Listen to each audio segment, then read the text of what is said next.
होगा, बिना नाम के आप कभी नहीं कहोगे सुपरवाइज लर्निंग। तो इनका नाम क्या है, एनोटेशन क्या है इनकी, बताओ क्या है ये, एप्पल्स। ओके, तो इसको सिखाया गया है मॉडल को कि ये एप्पल्स है। ये प्रिडिक्शन भी यही करेगा, अगर इसको नया डेटा दे दिया जाएगा कि बताओ ये क्या है, ये बोलेगा कि ये एप्पल है। ठीक है, और अनसुपरवाइज्ड कैसे काम करेगा, लेबल नहीं होगा उसके पास अनसुपरवाइज का डेटा होगा। देखो ये रॉ डेटा है, इसमें डिफरेंट डिफरेंट तरीके की चीजें हैं, गार्लिक है, कैप्सिकम है, ब्रिंजल है, बेल पेपर है। तो ये क्या करेगा, बेल पेपर्स को, सारी जो ये आपकी कैप्सिकम है रेड ग्रीन, इन्होंने इसने पैटर्न सीखा कि भाई शिमला मिर्च ऐसी दिखती है, जो एक जैसे दिखते हैं उनको एक तरफ कर दिया, बैंगन एक जैसे दिखते हैं उनको एक तरफ कर दिया, ये गार्लिक लहसुन एक जैसा दिखता है इनको एक तरफ से कर दिया। ये डेटा लेबल के हिसाब से चला ऊपर वाला।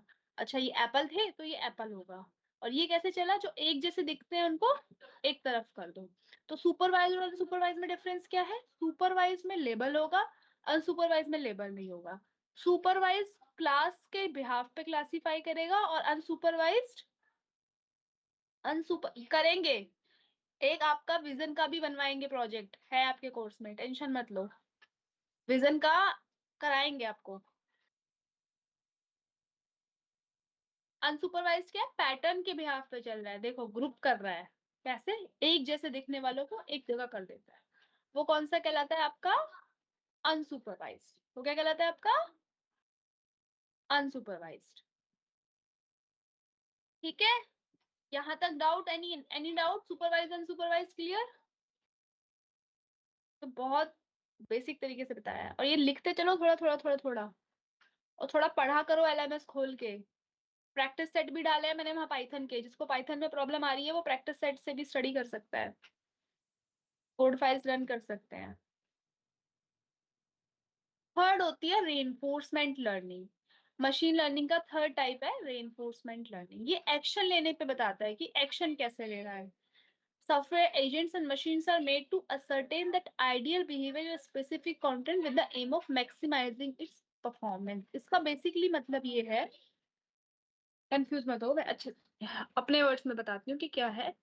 मैंने कोई टास्क किया, उस टास्क को करने के बाद मुझे एक रिव्यू आया कि आपने ये काम ठीक से नहीं किया या आपने ये काम अच्छा किया। अगर रिव्यू ये आया अच्छा किया तो क्या मैं रुक जाऊंगी, नहीं, मैं उसके बाद भी और अच्छा करूंगी। तो मैक्सिमम इफिशियंसी आनी चाहिए on the basis of review.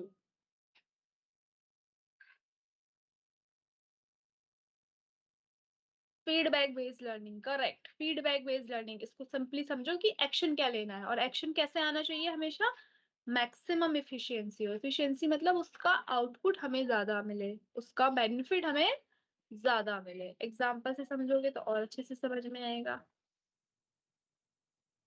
देखो एनवायरमेंट में कुछ चला, एजेंट को बोला गया कि तुम्हें क्या करना है, ये इसने पहले ऑब्जर्व करा इसका काम कैसे चलता है। ऑब्जर्व करने के बाद इसको पता चला कि यार वाटर लीकेज हो रहा है, कुछ भी हो रहा है, कि मुझे कैसे एक्शन लेना है। तो इसका नेक्स्ट यहीं पे ऑब्जर्वेशन के दौरान ऑब्जर्व किया, फिर इसने एक्शन पॉलिसी बनाई कि मुझे क्या काम करना है, फिर इसने वो एक्शन लिया, फिर इसने रिवॉर्ड लिया। एक्शन लेने के बाद इसको फीडबैक दिया गया कि भाई आपने काम अच्छे से नहीं किया, या आपने जो भी किया कमी रह गई आपके काम में। अब ये फिर से जाएगा और अपने ऊपर फिर से काम करेगा, अपनी पॉलिसी को अपडेट करेगा, और फिर हमें दोबारा से आउटपुट देगा। तो ये किस पे काम कर रहा है, अपनी इफिशियंसी को मैक्सिमम कर रहा है फीडबैक के ऊपर। सुपरवाइज में हाँ कर सकते, एक जैसे ऑब्जेक्ट को नहीं, एक जैसे ऑब्जेक्ट तो एक ही क्लास हो गई ना। अगर एप्पल मैंगो बनाना है तो एप्पल एप्पल होंगे, मैंगो मैंगो होंगे, बनाना बनाना होंगे। ऐसे करेंगे। अनसुपरवाइज में हमें बताना नहीं पड़ेगा कि एप्पल है ये, हम सुपरवाइज उसको अपने आप जो एक जैसा दिख रहा होगा उसको कर देगा। It's not like animal training, it's like machine training. आपको सिखाया गया ये एप्पल है, वरना आप मैंगो को एप्पल बोलते। आपको बताया गया ये बनाना है, वरना आप बनाना को पोटैटो बोलते। आपको बताया गया कि there are different shades of blue, blue की बहुत सारी शेड है, तब आपने सीखा। आपको बताया गया कि रेड है ये पिंक है, वरना आप पिंक को भी रेड ही कहते थे। ये ह्यूमन इंटेलिजेंस है, थोड़ा रिलेट करो। मशीन को भी यही सिखाने की कोशिश की जा रही है।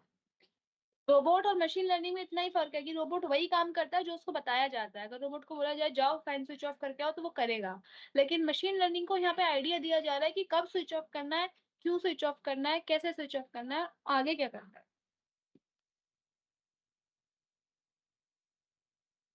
अब देखो डेटा की क्वालिटी क्या होनी चाहिए। अब अभी तक आप जो ये मॉडल बनाओगे ना, आपने एक चीज नोटिस करी कि सभी में कुछ कुछ इन्फॉर्मेशन जा रही है, यहाँ पे भी कुछ इन्फॉर्मेशन गई है, यहाँ पे भी कुछ इन्फॉर्मेशन गई है। तो इन्फॉर्मेशन क्या है, डेटा। और वो डेटा कैसा होना चाहिए, सबसे पहले बात तो वॉल्यूम बहुत होना चाहिए उसका, बहुत ज्यादा। ठीक है। जितना डाइवर्स डेटा होगा उतने एरर आने के चांसेस कम होंगे। तो हमारा चैलेंज है ये, इसलिए बिग डेटा आया। चैलेंज क्या है, चैलेंज ये है कि वी नीड डाइवर्स डेटा, बहुत सारा लार्ज अमाउंट ऑफ डेटा चाहिए। Yes, large amount of data plus diverse. Diverse का मतलब क्या हो, जो अभी मैंने इंडियन डॉग का एग्जांपल दिया था कि इंडियन कैट डॉग एक तरह की वैरायटी हुई, मैं चाह रही हूँ मिलियंस में डेटा बना दूं, कुछ 20 लाख का डेटा सेट बना दो, 20 लाख में उसको हर सिटी हर कंट्री का कुछ कुछ एक एक लाख का इमेजेस दे दो ताकि वो सीखे।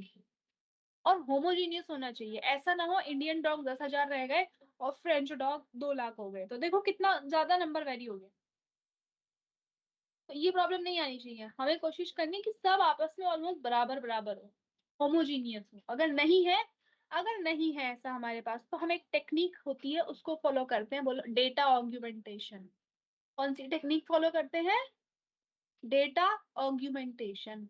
डेटा ऑग्यूमेंटेशन लिख लो, पूछूंगी नेक्स्ट टाइम, स्लाइड में नहीं है ये।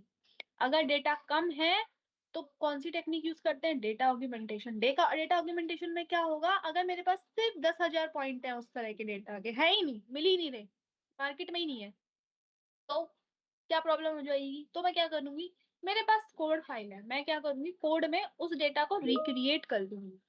ठीक है।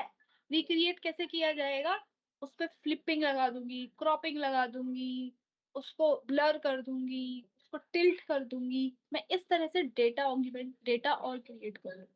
तो अगर डेटा कम है तो कैसे किया जाएगा चैलेंज को दूर, ऑग्यूमेंटेशन करके। लार्ज होना चाहिए, लार्ज के साथ साथ कैसा होना चाहिए, डाइवर्स, डिफरेंट टाइप का डेटा होना चाहिए, और एक्यूरेट ऑफ कोर्स।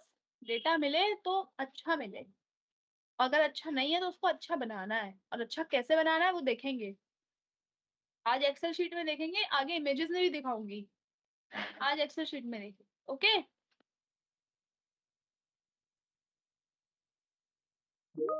चैलेंजेस क्या है, एक तो डेटा अवेलेबल ही नहीं होता, लिमिटेड नहीं है, अवेलेबिलिटी बहुत कम है डेटा की, कि जो अच्छा क्वालिटी का डेटा है उसकी अवेलेबिलिटी का बड़ा इशू है। कोई भी फ्री में आपका डेटा नहीं देता। तो एनी किसी ने यहाँ पे सुना है कैगल का नाम,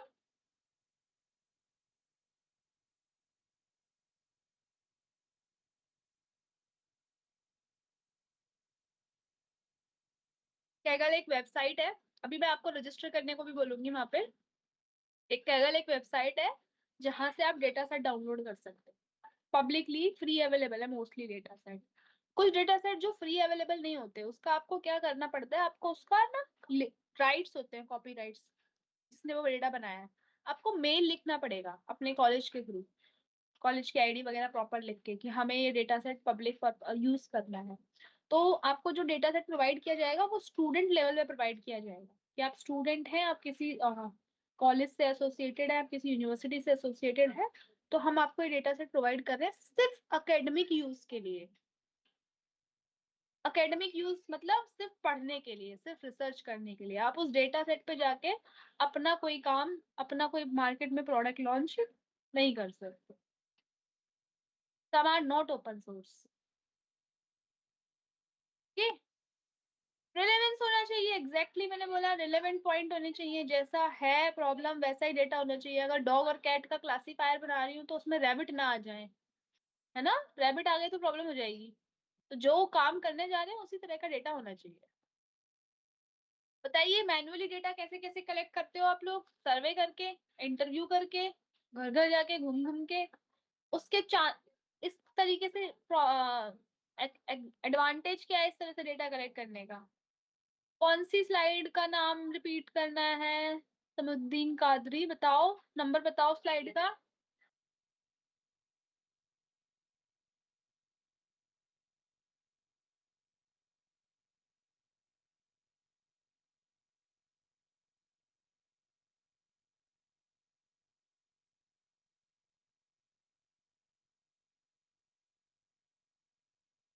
बोलो कौन सी स्लाइड का नंबर रिपीट करना है, मुझे ऐसे समझ में नहीं आएगा ना। हाई एक्यूरेसी मतलब डेटा सही होना चाहिए, एक्यूरेट होना चाहिए। कैगल कैगल कैगल के, ये आपको मैं लिंक दूंगी अभी, है ये आगे, इस पे आप सबको रजिस्टर करके आएंगे घर से। सिर्फ जीमेल आईडी पासवर्ड सबको डालना आता है ना, सभी ने, सभी। देखो मुझे पता है, सॉरी स्पेलिंग गलत, हाँ मैंने वाला सही लिखा है, KAGGLE कैगल। सभी मुझे पता है तुम सब स्मार्ट बच्चे हो, तुम्हें सबको एप्लीकेशन इंस्टॉल करना आता है। तो इसी तरीके से केगल पे मैं आपको लिंक प्रोवाइड कराऊंगी, आपको केगल पे अपनी नाम की सिर्फ आईडी और पासवर्ड डाल के रजिस्टर करना है। ठीक है, फिर वहां से आप डेटा डाउनलोड करेंगे, नेक्स्ट क्लास में वहां से डेटा डाउनलोड करके उस पे ML का एल्गोरिथम लगाएंगे। आज EDA देखेंगे। ठीक, तो मैनुअल डेटा कैसे कलेक्ट किया जाता है, मेथड क्या क्या रहे हैं उसके, सर्वे, इंटरव्यू। सबसे बढ़िया बात है कि वो एक्यूरेट होगा, अगर 1 to 1 करेंगे तो रिलेवेंट होगा, जो हमें इंफॉर्मेशन चाहिए हम वही कलेक्ट करेंगे। आ जैसे जनसंख्या की गणना होती है, वो घर घर आके होती है ना, तो उसमें चांसेस है कि करेक्ट आए, और वो गवर्नमेंट मेक श्योर करती है कि आप सबके पास जाके पर्सनल इंटरव्यूज करके वो कलेक्ट करें कि आपके घर में कितने मेंबर हैं, कितने रहते हैं इस घर में ऊपर से लेके नीचे तक। तो दैट इज कॉल्ड आपका एक्यूरेट होगा डेटा, जो चाहिए वो होगा। समझ रहे? डिसएडवांटेज, सबसे बड़ा डिसएडवांटेज सबके पास है कि भाई एक तो बहुत टाइम कंज्यूमिंग है और दूसरा मेहनत बहुत ज्यादा लगती है। ठीक है, ये दो चीजें हैं ही है, टाइम तो लगेगा ही लगेगा। अब सेकंड जो तरीका है डेटा कलेक्ट करने का, that is your automated data collection. Automate data कैसे कलेक्ट होगा, ये तो मैनुअल हो गया, ह्यूमन को इन्वॉल्व होना है, ऑटोमेट कैसे हो। ऑटोमेट करने के दो तरीके हैं, वेब क्रॉलिंग और वेब स्क्रैपिंग। वेब स्क्रैपिंग हम करेंगे प्रोबेबली नेक्स्ट सेशन में ही करेंगे, आगे भी नहीं जाएंगे, क्योंकि आज एक्सेल कर रहे हैं, नेक्स्ट में मैं प्रोबेबली आपको वेब स्क्रैपिंग करा दूंगी फ्लिपकार्ट का। ठीक है, web crawling and web scrapping. Web crawling में क्या होता है आपका, कि आपका एक टारगेट यूआरएल, यूआरएल क्या होता है बच्चों, व्हाट इज यूआरएल?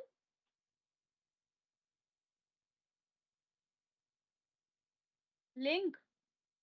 अच्छा, और यूनिफॉर्म रिसोर्स लोकेटर, यस।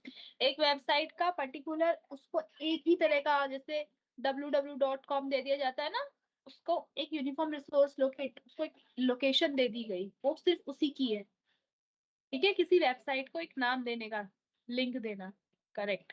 एक टारगेट लिंक होता है, फिर वहां पे वेब क्रॉलर, एक वेब क्रॉलर एक टूल होता है, स्पाइडर दिख रहा है यहाँ पे, इसी तरीके से एक टूल होता है। हम ये बेसिकली नहीं करेंगे, हमारा काम ये वाला है, इस कोर्स का पार्ट नहीं है, ये वेब डेवलपर का पार्ट है, हमारा पार्ट ये वाला है, हम इससे करेंगे। बट आपको बता रही हूँ मैं, वेब क्रॉलर और वेब स्क्रैपिंग दो तरीके होते हैं। टारगेट पे जाएगा, क्रॉलर सोर्स जाके वहां पे काम करना शुरू करेगा पूरा डेवलपर की फॉर्म में, और जिसने जितने भी उससे रिलेटेड लिंक पेजेस हैं, अब ये सब देखते हैं। गूगल पे आपने कुछ भी लिखा, यू राइट क्लोथ्स, 50,000 लिंक्स खुल के आ जाते हैं, होता है ना ऐसा। कुछ रिलेवेंट है, कुछ इरिलेवेंट है, तो जितने भी उससे रिलेटेड पेजेस हैं वो सारे खुल के आ जाएंगे। फिर वहां से हम उसको डेटा को इंडेक्स कर लेंगे, इंडेक्स मतलब जो यूजफुल है, यहाँ पे जो उससे ओरिजिनली बिलोंग कर रहे होंगे ना, अगर जैसे आपने लिखा www.zoom, सॉरी कौन सा आया है नया ब्रांड टाटा का, जूडियो, Zudio.com लिखा हमने, अब Zudio is a new brand, Zudio एक नया ब्रांड आया है, तो क्या प्रॉब्लम हो जाती है, बहुत सारे फेक लोग भी उस पे अपने लिंक बना के डालने लग जाते हैं। तो इससे जो वेब क्रॉलर की हेल्प होती है वो ये होती है, ये ओरिजिनल जो लिंक्स हैं सिर्फ हमें उन्हीं पे लेके जाए, फिर उससे हमें जो चाहिए कि ब्रांड ने कितनी कमाई की, या फिर जिस तरह का भी लिंक चाहिए, उसका एक अकाउंट का सेक्शन होगा, एक सेल्स का सेक्शन होगा, एक उसकी मार्केटिंग का होगा, एक उसके क्लोथ्स का सेक्शन होगा, उस सब की हमें इन्फॉर्मेशन दे देगा, और उसको हम अपने अकॉर्डिंग स्टोर कर लेंगे। This is web crawling. Web scrapping में क्या होता है, हम इसमें तो यूआरएल डाल रहे थे, इसमें वेबसाइट डालते हैं, www डॉट वाला पास चीज डालते हैं, वेबसाइट डालेंगे, वेब स्क्रैपर का पूरा कोड लिखेंगे, इसमें कोडिंग करनी पड़ती है। ठीक है, HTML निकालने पड़ेंगे, उसके टैग्स निकालने पड़ेंगे, पूरा कोड लिखेंगे, और फिर वो उसको रीडेबल फॉर्मेट में बना के देगा, क्योंकि वो कैसा होगा, वेबसाइट का डेटा है, बताओ जल्दी कौन सा डेटा होगा, वेबसाइट का डेटा किस तरह का डेटा होता है, आंसर दो चैट बॉक्स में, अभी पढ़ते हुए आ रहे हैं हम। हम्म जो तुमने पढ़े हैं 3 टाइप के डेटा सेट, उसमें से unstructured, yes, semi structured, correct answer is semi structured. कैसा होगा? सेमी स्ट्रक्चर्ड होगा, जो आपको समझ में नहीं आएगा। तो हमारा काम है पहले उस वेब स्क्रैपिंग के डेटा को रीडेबल फॉर्मेट में बनाना, ताकि हमें समझ में आना शुरू हो जाए। ठीक है। हमें कुछ चीजें ऐसी होती है जो हमें समझ में नहीं आती, जो कभी कभी होता है ना, आप वेबसाइट खोलते हो और वेबसाइट ना खुल के एक अजीब सी कोडिंग लैंग्वेज लिखी आ जाती है, सोर्स कोड में पहुंच जाते हो आप उसके, वो वाला डेटा, वो नहीं चाहिए आप। तो दो तरह के प्रोसेस हैं ऑटोमेट करने के, वेब स्क्रैपिंग से, वेब क्वेलिंग से। और बताओ, और कैसे कर रहे हो डेटा कलेक्ट मैनुअल के अलावा? आईओटी से नहीं कर रहे? आईओटी डिवाइसेस से नहीं कर रहे हो? स्मार्ट वॉचेस से, मोबाइल फोन से, लिंक से? एडवांटेज क्या है? एक तो इफिशिएंट आएगा, कम टाइम में ज्यादा काम कर लेंगे। स्केलेबल होगा ज्यादा, मतलब स्केलेबिलिटी बहुत ज्यादा है उसमें मिलने के चांस है।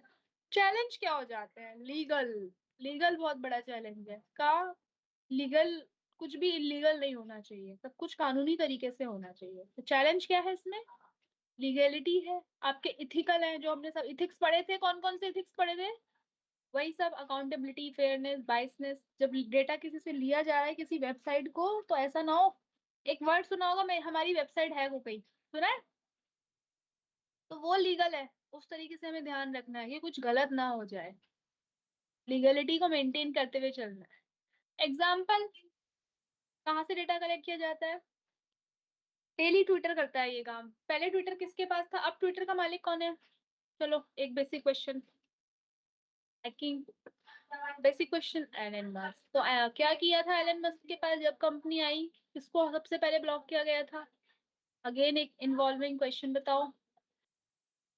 एलन मस्क जब आया तो किसी को उसने ब्लॉक कर दिया था, किसको किया था? सीईओ को हटा दिया था सबसे पहली बात तो उसने, जो इंडियन था। उसने कंगना रनावत को ब्लॉक कर दिया था, कंगना रनावत की एक्सेस चली गई थी, वो कमेंट्स नहीं कर सकती थी। तो क्या करता है डेली? सेंटीमेंटल एनालिसिस जो पार्ट है, सेंटीमेंटल एनालिसिस मतलब आप किस तरह के कमेंट्स कर रहे हैं।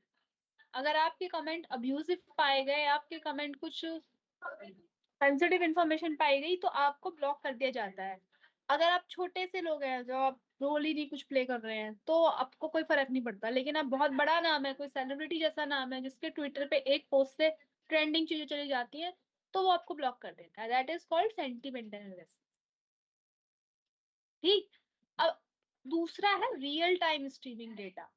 ये सब चल रहा है सभी में। एक बार बताओ, इसमें रियल टाइम से मतलब क्या होता है? लाइव, कोई भी चीज जब, जो हमारी क्लास चल रही है, ये कैसी है अभी? Virtual, real time?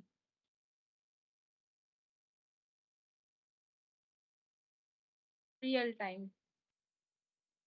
वर्चुअल कब होती है? जब एलएमएस में जाके देखोगे, जब मैं चली जाऊंगी और फिर एलएमएस में जाके वीडियो देखोगे, वो वर्चुअल हो जाएगी। तो रियल टाइम, जो चीज जिस समय हो रही है, उसी समय उस चीज से डेटा को वर्चुअल जब होती है, जब हम लोग चले जाते हैं, वो वर्चुअल होती है, जब आप एलएमएस पे एक्सेस करोगे। तो रियल टाइम क्या है? जो कोई भी चीज एक सीक्वेंस में चीज चल रही है, अभी सीक्वेंस में चल रही है, वो जिस समय तक चल रही है वो रियल टाइम है। उससे इंफॉर्मेशन ग्रैब करना, आप मुझसे क्या इंफॉर्मेशन ग्रैब करोगे? अभी जो मैं पढ़ा रही हूँ, अभी सुन लो वो कॉन्सेप्ट, तो रिवीजन का काम आसान हो जाएगा, है ना?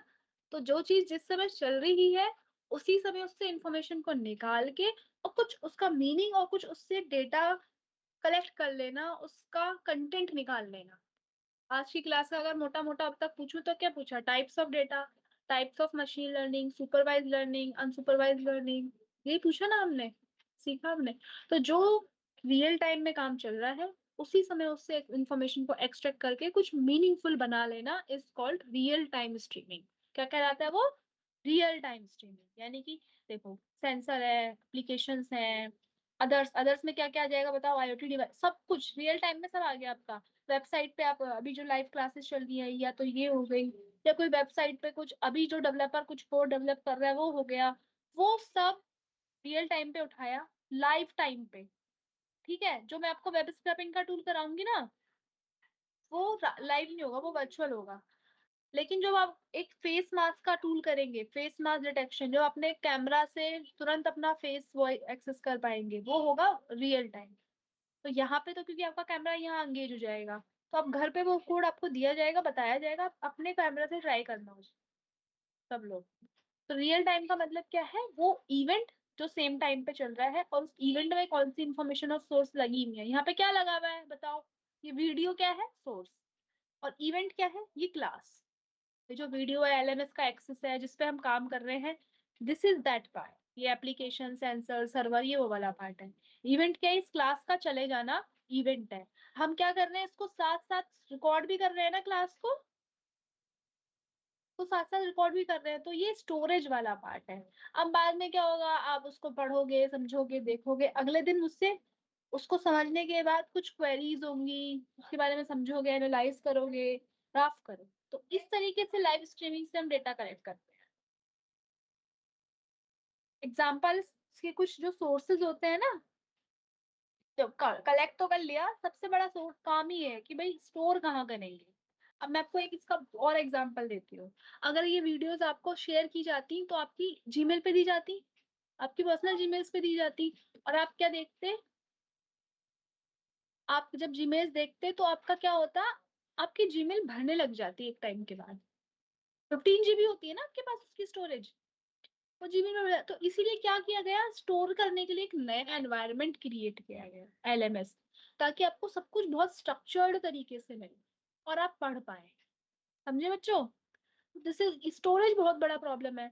किस किस तरीके के टूल्स यूज किए जाते हैं, देखो फेसबुक से, इंस्टाग्राम से डेटा, बहुत सारा डेटा आ रहा है, स्ट्रीम चल रहा है 24 घंटे, फेसबुक पे ट्रैफिक आता है, इतना इतना ट्रैफिक आता है कि अगर जब आप वेब, एक एरर होता है, वेब का एरर, उसको बोलते हैं 529 एरर। जैसे 404 होता है ना नोट फाउंड का, एक होता है 529। उसमें क्या होता है, अगर इतना ट्रैफिक आ गया किसी वेबसाइट पे, वो अपना डेटा ही देना बंद कर देती।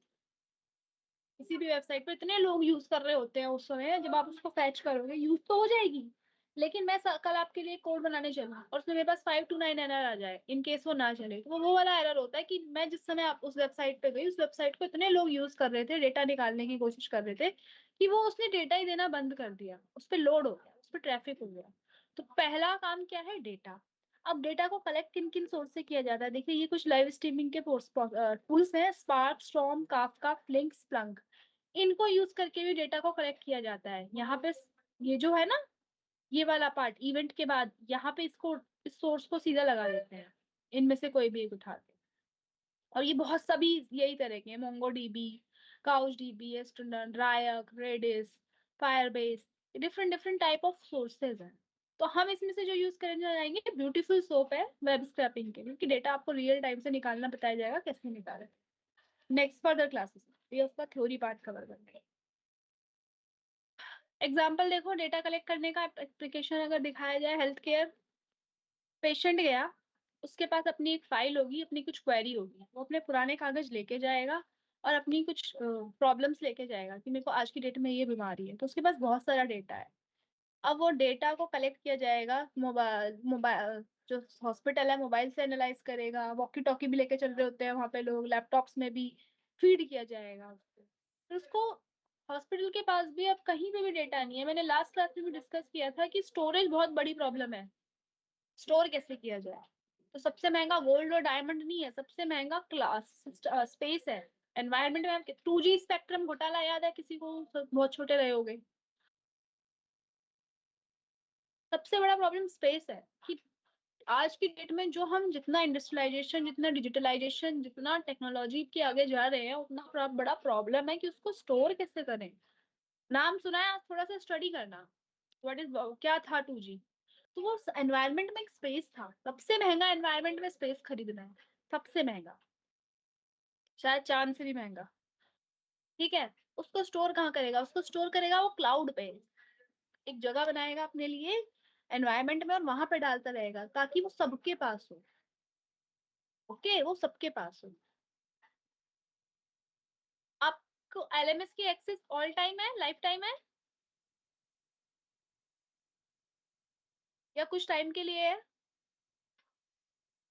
This is also can be an exam, this can also be an example of cloud, कि क्लाउड पे सर्विस थोड़े टाइम बाद जा भी सकती है, गायब भी हो सकती है, डेटा ब्रीच भी हो सकता है। अब वो क्लाउड पे इंफॉर्मेशन आ गई, वो इंफॉर्मेशन डॉक्टर के पास भी है, वो नर्स के पास भी है, वो हॉस्पिटल के पास भी है, और किसी और को स्टाफ में उसकी रिक्वायरमेंट चाहिए जो मेडिकल गाड़ी में आपको बिठा के ले जा रहा है उसके पास भी है। तो डेटा का एक ऐसा सिस्टम बना दिया गया कि जिसके पास से भी आता गया सबके पास एक्सेस रहे उसका। पहले ये होता था अगर मेरे पास फाइल है तो बस मेरे सिस्टम में फाइल है। क्लाउड से हेल्प क्या हुई कि वो सबके पास एक्सेसिबल है, एलएमएस जैसी थी, आपके पास भी है, मेरे पास भी है, सबके पास है। ठीक है, फिर उसको जो चाहिए जैसे चाहिए वैसे यूज कर लेंगे हम लोग। ओके। रियल टाइम में कहा, फाइनल स्टॉक मार्केटिंग में प्रॉब्लम चैलेंजेस क्या है, ज्यादा डेटा है तो हैंडल कैसे करना है, और एडवांटेजेस यही है कि हमें इमीडिएट डेटा मिल जाता है जब भी हमें चाहिए। नेक्स्ट टाइम यहाँ से करेंगे, और सब अपना गूगल को लैब रजिस्टर कर लेना। गूगल को लैब की फाइल बना के रखो, 15 मिनट बाद मिलते हैं 3:15 पे। गूगल को लैब कराती हूँ मैं, इतने कोशिश करती हूँ आपके यहाँ पे एक्सेल शीट डालने की, ठीक है। उसको आप अपनी ड्राइव पे भी डाल देना, वहां पे भी सिखा दो। 15 मिनट का ब्रेक लेते हैं।